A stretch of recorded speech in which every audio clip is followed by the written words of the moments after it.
সেবার গ্রীষ্মকালের ছুটিতে একটা গ্রামে ঘুরতে গিয়েছিলাম, আমি আর আমার বন্ধু রামবিলাস। গ্রামের নাম রাখালচন্দ্রপুর। বড়ই সুন্দর নির্জন পরিবেশে। আমরা গিয়েছিলামই কালবৈশাখীর সময়, প্রকৃতির মত্ত করা অপরূপ শোভা দেখতে। গরুর গাড়িতে চেপে যেতে যেতে সেসব যেন গিলে খেতে লাগলাম আমি আর আমার সঙ্গে রামবিলাস। কিন্তু ব্যাঘাত ঘটল আমাদের প্রকৃতির শোভা দেখায়। হঠাৎই আকাশে কালো মেঘ করে দমকা ঝোড়ো বাতাসের সাথে ঝড় বৃষ্টি শুরু হলো। আমাদের চালক দাদা ও গাভীগুলো অজানা ভয়ের কারণে দাঁড়িয়ে গেল পথের মধ্যেই। আমাদের দিকে তাকিয়ে চালক দাদা বললেন, আমাদের এখানেই দাঁড়াতে হবে, সামনের রাস্তা আর যাওয়া যাবে নি। একটু পরেই বৃষ্টি শুরু হয়ে গেলে পালাবার পথ পাবনি। আমরাও বিপদ বুঝে চালকের ভাড়ায় 5টি টাকা মিটিয়ে দিলাম। আশ্রয়ের খোঁজে ছুটে গেলাম সামনের দিকে। একটা পুরনো মাটির বাড়ির সামনে গিয়ে দাঁড়ালাম। ঝুল কালি পড়া আংশিক ভাঙা কাঠের দরজায় ধাক্কা দিতেই এক প্রবীণ বৃদ্ধ দরজা খুললেন। তার গায়ে পুরনো একটা মলিন চাদর, চোখের তলায় বলিরেখা পড়া গভীর দৃষ্টি, গলায় একটা চটে যাওয়া তামার মালা ঝুলছে। তিনি বেশ খানিকক্ষণ আমাদের দিকে তির্যক দৃষ্টিতে দেখার পরে গম্ভীর কণ্ঠে বললেন, এই বিশ্রী পরিবেশে তোমরা কারা বাবা? তোমাদেরকে তো এ গ্রামে আগে দেখেছি বলে। তার প্রশ্নে আমি ওনাকে হাত জোর করে বললাম, আমি অয়ন আর ও আমার বন্ধু রামবিলাস। গ্রামে ঘুরতে এসে এমন বাজে ওয়েদারে পড়েছি, তাই যদি একটু। ও, বুঝতে পেরেছি।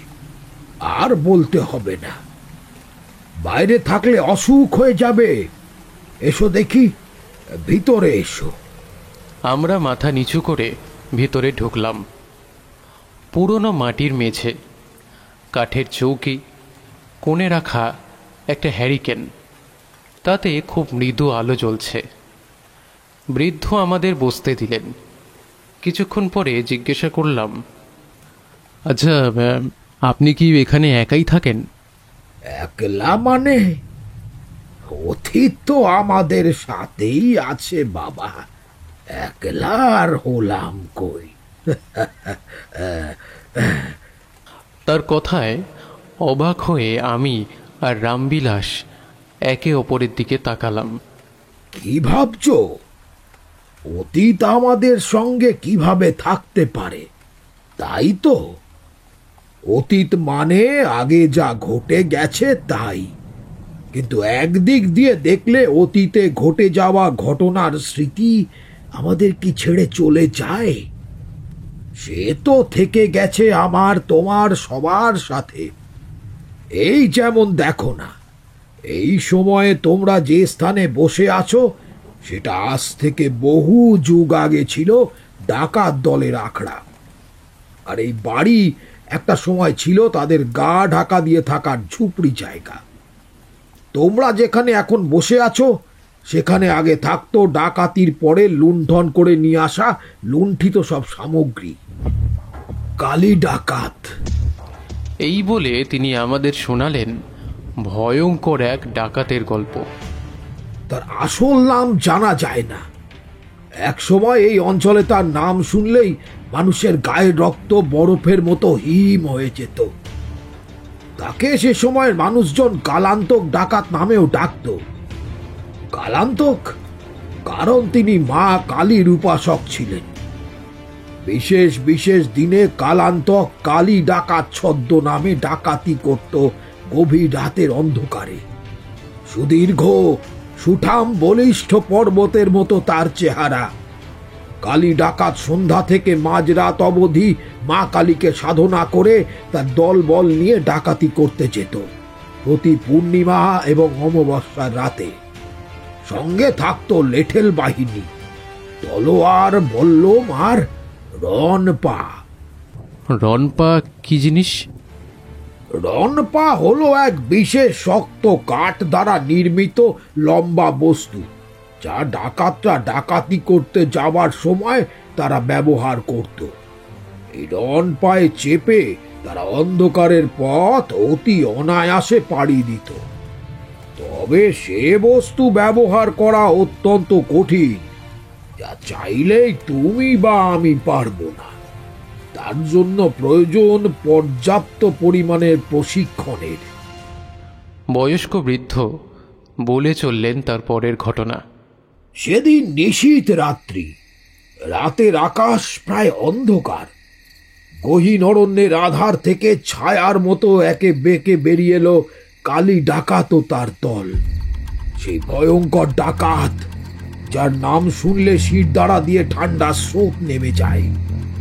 কেউ বলে সে মানুষ নয়, অভিশপ্ত আত্মা, যার রক্ত লাল চোখ রাতের অন্ধকার ছিঁড়ে ফেলে। কেউ আবার বলে সে করাল রূপী কালী সাধক, যার অস্ত্রের কোপে শত্রুর আত্মা পর্যন্ত দগ্ধ হয়ে যায়। কালী ডাকাতে সেদিনের লক্ষ্য রায়চৌধুরীদের প্রাসাদ। গ্রামের জমিদার রায়চৌধুরী, যার গুপ্তধনের গুঞ্জন ছড়িয়ে পড়েছে দূর দূরান্তে। সোনার মূর্তি, হীরের অলংকার, দামি কাপড় সব তার ঘরে মজুদ, কিন্তু কেউ জানে না রায়চৌধুরীদের সেই ঐশ্বর্য সেই রাতেই হাত বদল হবে। বনের পথ ধরে এগিয়ে চলল কালান্তক ও তার 12-15 জন ডাকাত। বিশেষভাবে প্রশিক্ষণপ্রাপ্ত ডাকাতের দল। তাদের প্রত্যেকের হাতে ধারালো তলোয়ার, কোমরে বন্দুক আর পিঠে লাল গামছায় বাঁধা বারুদের থলে। রাত তখন তুঙ্গে। জমিদার বাড়ির পাহারাদাররা গভীর নিদ্রায় মগ্ন। আর তারপর পাহারাদারদের গলা চেপে ধরল একজন ডাকাত, যে ছিল কালান্তক বা কালী ডাকাতের প্রধান সঙ্গী। তার নাম বজ্র ডাকাত। এক নিমেষে ছুরি ঢুকে গেল তার গলায়, রক্তে ভিজে গেল মাটির রাস্তা। একদিকে যখন পাহারাদাররা নিঃশব্দে হারিয়ে গেল, অন্যদিকে কালী ডাকাত সোজা পৌঁছে গেল প্রধান ফটকের কাছে। পাশের মই লাগিয়ে পাঁচিল টপকে পড়ল একদম ভিতরে। জয় মা, করাল কালী মায়ের জয়।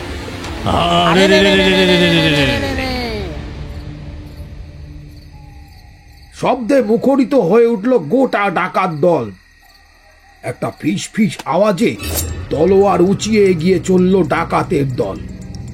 ভিতরে ঢুকে গোটা ডাকাত দল রায়চৌধুরী পরিবারে সেদিন নরক নামিয়ে আনলো।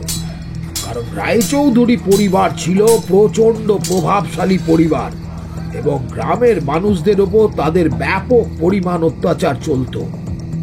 তাদের এই শাসিত অত্যাচার কালী ডাকাত অপছন্দ করত। হঠাৎই তাদের দেখতে পেয়ে এক বদমাইশ চাকর চিৎকার করে উঠল, বাঁচাও! কে কোথায় আছো? বাঁচাও! বাড়িতে ডাকাত পড়েছে। কিন্তু তার গলায় সবার আগে কালান্তকের তলোয়ার বসল। বাড়ির লন্ড ভণ্ড রক্তাক্ত পরিবেশ দেখে রায়চৌধুরীর স্ত্রী আর কন্যারা ভয় পেয়ে প্রাসাদের কোণে গিয়ে লুকোলো। বাড়ির একটা ঘরে একটা ছোট্ট শিশু কাঁদতে শুরু করলো। তখন শিবু নামে এক ডাকাত এসে বলল, চুপ কর, নইলে তোর মুখ চিরতরে বন্ধ করে দেব। অতঃপর বাচ্চা বলে তাকে ছেড়ে দিল। তারপর কালী ডাকাত সরাসরি জমিদারের ঘরে ঢুকলো। রায়চৌধুরী, তোদের দিন শেষ। যা কিছু আছে বের করে দে, নয়তো রক্ত দিয়ে তোর এই প্রাসাদ আমরা রাঙিয়ে দেব। বৃদ্ধ জমিদার খগেন রায়চৌধুরী ভয় কাঁপতে কাঁপতে একটা লোহার বাক্স এনে দিল কালী ডাকাতের হাতে। সেই বাক্স খুলতেই দেখা গেল ভেতরে ঝলমলে হিরে, জহরত, স্বর্ণ মুদ্রা, রৌপ্য মুদ্রা। কালান্তক আকাশ বিদীর্ণ করা কণ্ঠে হো হো করে বিজয়ীর হাসি হাসল। কিন্তু তখনই একজন চাকর পিছন থেকে লাঠি দিয়ে আঘাত করতে আসছিল। কিন্তু কালান্তকে ছুরি চাকরটির পেট চিড়ে এঁফোড় ওফোড় করে দিল। সেদিন রায়চৌধুরী বাড়ির লুণ্ঠন করে কালী ডাকাত নিঃস্ব করে দিয়েছিল জমিদার খগেন রায়চৌধুরীকে। সব লুট হয়ে গেলে কালান্তক চাইল এক চিহ্ন রেখে যেতে। সে জমিদারের সামনে একটা প্রদীপ ধরিয়ে বলল, আমরা যেমন এসেছি তেমনই চলেও যাব, কিন্তু স্মৃতি রেখে যাব সকলের কাছে চিরদিনের জন্য। সে হাতে জ্বলন্ত প্রদীপটা ছুঁড়ে মারল জানলায় ঝুলনো শিফনের পর্দার দিকে। মুহূর্তের মধ্যে আগুন লেগে গেল। রায়চৌধুরীর চোখের সামনে তার প্রাসাদ দাউ দাউ করে অগ্নিশিখায় পুড়তে লাগলো।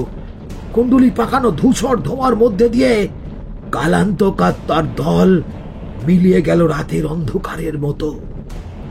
সেই রাতের পর থেকে কালান্তকের নাম শোনা গেলে মায়েরা তাদের সন্তানকে বুকের মধ্যে চেপে ধরত। গ্রামবাসীরা বলতো, কালান্তকের পায়ের শব্দ মানেই মৃত্যু। যার ঘরে সে যায় তার আর ভোর দেখা হয় না। কিন্তু একদিন কালান্তকের ভাগ্য পরিবর্তন হয়েছিল। এমন নৃশংস ডাকাতের মনে পরিবর্তন কিভাবে হলো? বৃদ্ধ লোকটি কিঞ্চিত হেসে বলল,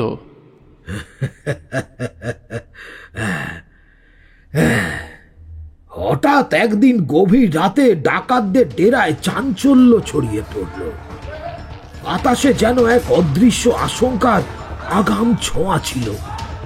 দূর থেকে মাঝে মধ্যে শোনা যাচ্ছিল ক্ষুধার্ত শেয়ালের হাহাকার, আর নদীর ধার দিয়ে বয়ে আসছিল এক অশনি সংকেতের সুর।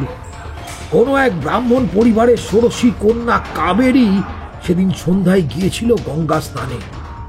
তার মা তাকে বলেছিল যে কোনো ভাবেই হোক রাতের আগেই কিন্তু ঘরে ফিরতে।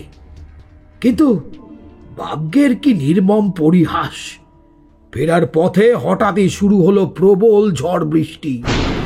কালো মেঘে ঢেকে গেল আকাশ, যেন রাত্রি আরো গভীর হলো। দূর থেকে হঠাৎ দেশ দেখতে পেল আলো, মিটমিটে কমলা অথচ হলদেটে আলো। সে বালিকা ভাবল কোনো সাধুর আশ্রম কিংবা কোনো পথিকের তরুণ হবে। কিন্তু যখন একটু সামনে এগোলো তখন সে বুঝতে পারলো এ তো কোনো সাধুর আশ্রম নয়, এ হলো ভয়ঙ্কর কালী ডাকাতের ডেরা। সে বুঝতে পারলো সে মৃত্যুর মুখে এসে পড়েছে। তখন আর ফিরে যাবার উপায়টি নেই। গাছের আড়াল থেকে কয়েক জোড়া তীক্ষ্ণ চোখ তাকে লক্ষ্য করছে, ঠিক যেন হিংস্র বাঘ তার শিকারের অপেক্ষায় ওত পেতে আছে। কাবির চিৎকার করতে চাইল, কিন্তু গলার স্বর বেরোলো না। আর তখনই এক গম্ভীর কণ্ঠস্বর ধ্বনিত হলো, কে ওখানে? সে তাকিয়ে দেখলো সামনে দাঁড়িয়ে আছে এক দীর্ঘকায় মানুষ। মুখ অর্ধেক ঢেকে আছে লাল গামছায়, চোখ দুটো অগ্নিগর্ভ, কোমরে বন্দুক, হাতে রক্তমাখা তলোয়ার। সে আর কেউ নয়, স্বয়ং কালী ডাকাত। কালান্তকে চোখ দুটি বিদ্যুতের মতো চমকাচ্ছিল। তার চারপাশে দাঁড়িয়েছিল আরো 10-12 জন রক্তপিপাসু ডাকাত। সবাই কাবেরীর দিকে হিংস্র চোখে তাকিয়ে আছে, যেন তারা বুঝতে চাইছে এই স্থানে এই মেয়েটি এলো কিভাবে। একজন ডাকাত এগিয়ে এসে বলল, সর্দার, এই মেয়েকে দেখে তো কোনো সাধারণ পথিক বলে মনে হচ্ছে না। কালান্তক ধীরে ধীরে এগিয়ে এলো। লাল আলোক ছটায় তার মুখটাকে লাগছিল আরো ভয়ঙ্কর। সে চোখ ছোট করে বলল, এই তুই কে রে? কিভাবে এলি এখানে? কাবেরী ভয়ে থরথর করে কাঁপছিল। ততক্ষণে তার চোখের জল গাল বেয়ে পড়তে শুরু করেছে। কিন্তু ভয় আর হতাশা গিলে ফেলার পরেও সে মিথ্যে কিছু বলতে পারল না। ফিসফিস করে বলল, পথ হারিয়ে ফেলেছি, আমি ব্রাহ্মণ কন্যা, দয়া করুন। তার এই কথা শুনে ডাকাতদের মধ্যে অট্টহাসি রোল পড়ে গেল।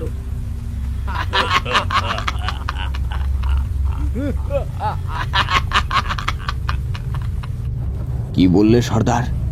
ব্রাহ্মণ কন্যা? তাহলে কি করবে এখন সর্দার? কিন্তু কালান্তকের মুখে কোনো হাসি রেখাই ফুটল না। সে গভীরভাবে মেয়েটির দিকে তাকিয়েছিল, যেন কিসের হিসেব মেলাতে চাইছে। তারপর সে ধমকের সুরে সবাইকে বলল, তোরা সবাই চুপ কর। সকল ডাকাতেরা মুহূর্তেই চুপ হয়ে গেল। কালান্তক কাবেরীর দিকে তাকিয়ে বলল, ব্রাহ্মণ কন্যা বলছিস? তুই কি জানিস এই ডেরা একবার কেউ ঢুকলে সে আর বেঁচে ফিরতে পারে না? কাবেরীর চোখ বড় হয়ে গেল। সে কোনো প্রকারে ঠোঁট কামড়ে চোয়াল শক্ত করে তাকিয়ে রইল তার চোখের দিকে। তার মনে অযাচিত আতঙ্ক ক্রমশ গ্রাস করে খাচ্ছিল। কিন্তু পরের মুহূর্তেই কালান্তকের চোখে অদ্ভুত কিছু ফুটে উঠল, যেন বহু পুরনো এক অজানা অভিজ্ঞতা মনে পড়ে গেল তার। সে কি সত্যি এই মেয়েকে মারবে, নাকি এই মেয়েই তার ভবিষ্যৎ বদলে দেবে? সে তার দলের লোকদের দিকে তাকিয়ে বলল, কাল রাতে হবে বিশেষ পূজা, তার আগে পর্যন্ত মেয়েটিকে আটকে রাখো। কাবেরী বুঝতে পারল সে নিশ্চিত মৃত্যুর মুখোমুখি দাঁড়িয়ে আছে, কিন্তু সে তখনও জানত না যে এই ডাকাত সর্দারের হৃদয়ে লুকিয়ে থাকা এক গোপন সত্য। কালী ডাকাত গভীর রাত পর্যন্ত একা বসে রইল নিজের জায়গায়। চোখ বন্ধ করলেই তার মনের ভেতর ভেসে আসছিল অতীতের এক ভয়াবহ স্মৃতি। এক ব্রাহ্মণ পরিবারের ধ্বংসস্তূপ, এক চিৎকার করা শিশু, আর তার নিজের রক্ত মাখা হাত। সেই অতীত তাকে কখনো শান্তিতে থাকতে দেয়নি, কোনো দিনের জন্য নয়। আর আজ ভাগ্য তার সামনে আবার এক ব্রাহ্মণ কন্যাকে এনে দাঁড় করিয়েছে। সে কি আবার একই পাপ করবে, নাকি এই একবার সে অন্য কিছু করবে? রাত গভীর হতেই ডাকাতেরা তৈরি হয়ে গেল। বিশাল রুদ্ররূপী কালী মূর্তির সামনে জড়ো হলো সবাই। আগুন জ্বলছিল, তলোয়ার উঁচিয়ে সবাই কালান্তকের দিকে তাকিয়েছিল। কাবেরীকে দড়ি দিয়ে বেঁধে আনা হলো। তার মুখে কাপড় গোঁজা ছিল, যাতে সে চিৎকার না করতে পারে। তার চোখ দুটো লাল হয়ে গেছে, কান্নায় ভিজে গেছে সমস্ত মুখ। একজন পুরোহিত সেখানে উপস্থিত হলো, যে আসলে কালান্তকেরই অনুচর ছিল। সামনে এসে কালী ডাকাতকে বলল, সর্দার, বলিদানের সময় হয়ে গেছে। মা কালীকে তার প্রসাদ গ্রহণ করান সর্দার। সবাই অপেক্ষা করছিল সর্দার কখন সেই ভয়ানক তলোয়ার তুলবে। কালান্তক ধীরে ধীরে এগিয়ে গেল সেই মেয়েটির দিকে। তার হাতে সেই ভয়ানক রক্ত মাখা তলোয়ার। সবাই চিৎকার করে উঠল, জয় কালী মায়ের জয়। হঠাৎ তলোয়ার উঠে গেল আকাশের দিকে। কাবেরীর চোখ বন্ধ হয়ে গেল, কিন্তু ঠিক তার পর মুহূর্তে অপ্রত্যাশিত বিস্ফোরণ, যার জন্য কেউ প্রস্তুত ছিল না। কালান্তকে তলোয়ার নামলো ঠিকই, কিন্তু মেয়েটির গলায় নয়, তার সোজা আঘাত করলো পুরোহিতের বুকে। ডাকাতদের ভয়ঙ্কর চিৎকারে পুরো ডেরা কেঁপে উঠল। কালান্তক বজ্র কণ্ঠে গর্জে উঠল, এখন থেকে আমার ডেরায় কোনো নরবলি হবে না। সবাই স্তব্ধ হয়ে গেল। ডাকাতরা দ্বিধাগ্রস্ত হয়ে পড়ল, তারা কি করবে? সর্দারের আদেশ অমান্য করবে, নাকি তার এই অদ্ভুত পরিবর্তন মেনে নেবে? কিন্তু দলপতি কালান্তকের বিরুদ্ধে যাবার সাহস কারো হলো না। কালান্তক নিজের হাতে কাবেরীর বাঁধন খুলে দিল, তারপর গম্ভীর গলায় বলল, তুই যা, ফিরে যা নিজের গ্রামে যা। মুক্ত হওয়ার পর কাবেরী তখনও বিশ্বাস করতে পারছিল না যে সে বেঁচে গেছে। কালান্তক তার দিকে তাকিয়ে মৃদু স্বরে বলল, তোর চোখ আমাকে কিছু দেখিয়ে দিল, যা আমি বহুদিন ধরে ভুলে গেছিলাম। যে কথাটা আড়াল থেকে শুনতে পেয়েছিল কালী ডাকাতের প্রধান সঙ্গী বজ্র ডাকাত।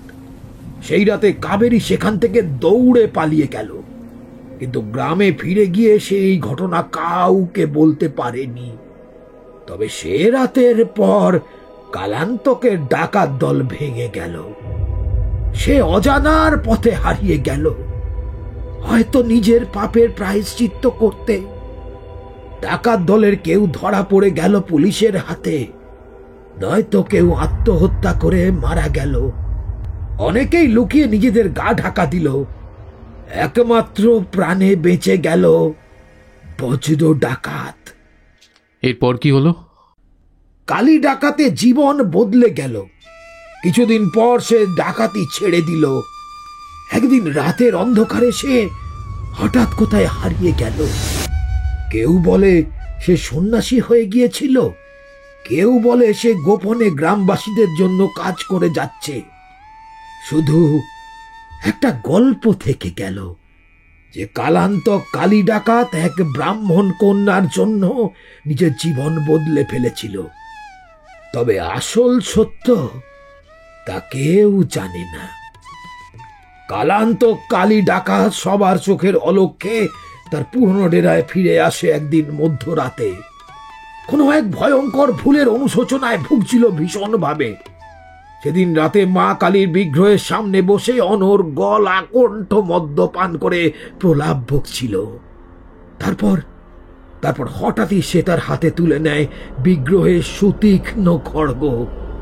আর ঠিক তার পরক্ষণেই সেই ধারালো খড়গ জয় মা মাগো বলে মায়ের নাম স্মরণ করে বসিয়ে দিল তার নিজ কণ্ঠদেশে। মুহূর্তের মধ্যে ধর থেকে তার মস্তক বিচ্ছিন্ন হয়ে গড়িয়ে গেল বিগ্রহের পায়ের কাছে। তাজা রক্তে ভেসে গেল চতুর্দিক।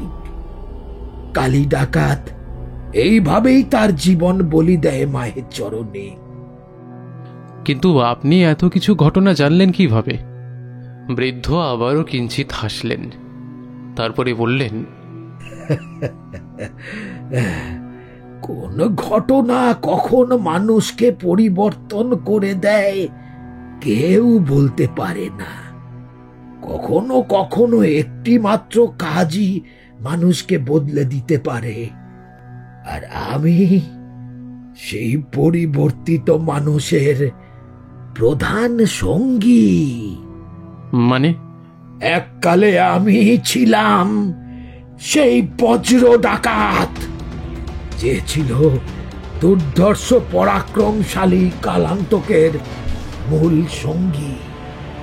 আজকের ভৌতিক গল্প এখানেই শেষ। গল্পটি ভালো লেগে থাকলে লাইক দিন এবং কমেন্টে জানিয়ে দিন আপনাদের মতামত। আর চ্যানেলটিকে সাবস্ক্রাইব করতে ভুলবেন না কিন্তু। আমাদের সঙ্গে থাকুন আরও রহস্যময় ও ভয়ের গল্প শোনার জন্য। ধন্যবাদ।